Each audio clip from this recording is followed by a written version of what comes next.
A stranger comes to town. That storyline, so full of possibilities, has threaded through fictional works of all kinds for centuries. In Wagner's opera, Der Fliegende Holländer, The Flying Dutchman, the stranger is a haunted ship captain, condemned to sail the seas forever, with just one opportunity every 7 years to land somewhere and be redeemed through a woman's love. François Girard, whose new production of Dutchman, for the Metropolitan Opera opened on Monday night, said in an interview on the Met's website that resolving the work's ghost factor was his biggest challenge. His solution involves extensive video projections, but also tried and true stage magic like shadows, swirling mist and lots of fog. When the Dutchman, the bass baritone Yevgeny Nikitin, first appears, his every movement is mimicked by a huge shadow projected on a screen at the rear of the stage. His ship and its miserable crew are only suggested with murky hints of bodies. In Mr. Girard's ultimately frustrating production, the ghost factor does come through, but he's not content to stop there. He goes further, removing the opera from the ground zero of reality, as he explained in a recent interview with the New York Times. The story ostensibly takes place in a Norwegian fishing village, but would seem here to be a realm of the supernatural.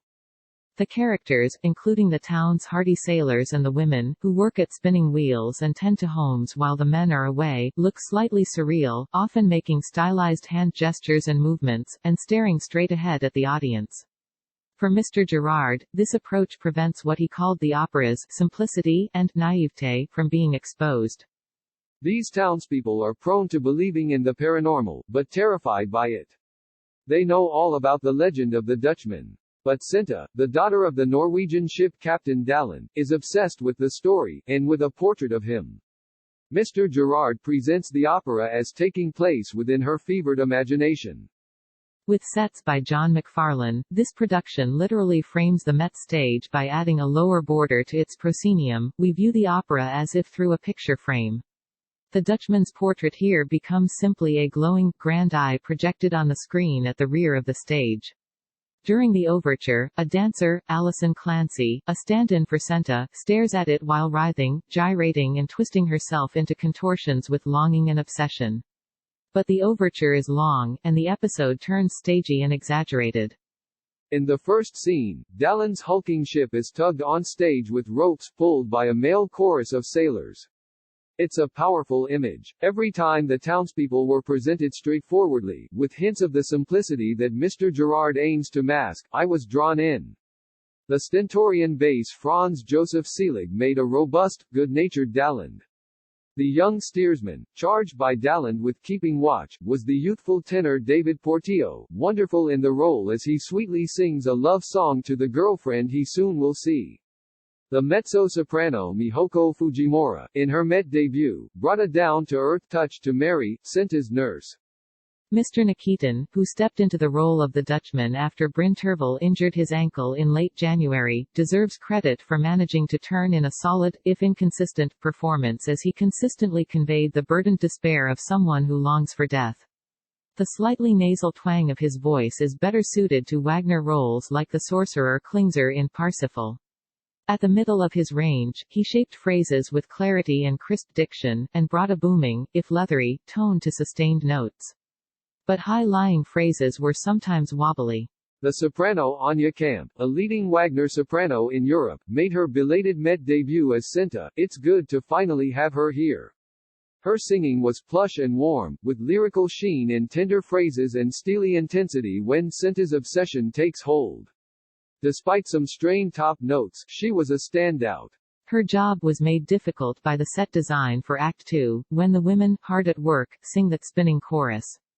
The scene is represented here by a bare, slightly raised, rocky platform at the middle of the stage, with dangling ropes suggesting the threads they weave.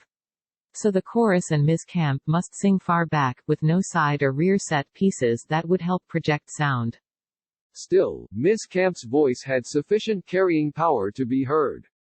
But it was a relief during the next scene, Senta's argument with Eric, the muscular-voiced tenor Sergei Skorohodov, when the singers moved closer to the front of the stage and their voices rang out more easily. A crucial later scene also took place mostly mid-stage, which was frustrating. The Dutchman has won over Daland by offering him untold riches in exchange for a night of hospitality. To the delight of the ambitious Daland, he also raises the prospect of marrying Senta, a union that could end the Dutchman's curse. Redemption of a suffering male through the love of a virtuous woman is a motif in many Wagner's operas. Working within this mystical production concept, Miss Camp digs below the surface to copy what drives Senta. She seems apart from the other women in the town, she wants her life to matter. Salvaging the Dutchman's soul becomes her mission, carried out by Miss Camp with both desperate longing and fearlessness. If the production had some interesting ideas, however unevenly executed, so, too, did the conducting of Valery Gergiev. He has given some of the most electrifying performances I've heard, including many at the Met. But his work can be curiously slack, as it mostly was on Monday. Rather than whipping the score into moments of frenzy, Mr. Gergiev seemed to be striving for breadth and sweep, sometimes with success. He drew dark colors from the orchestra, and buffeted Ms. Camp's reflective moments with warm strings. And he brought out the dancing lilt of passages that reveal a young Wagner still influenced by Italian styles. But the performance lacked definition, clean attacks, crisp rhythmic execution and, at times, energy. Mr. Gerard has become the Met's go-to director for Wagner operas, with a new, Lohengrin production on the way.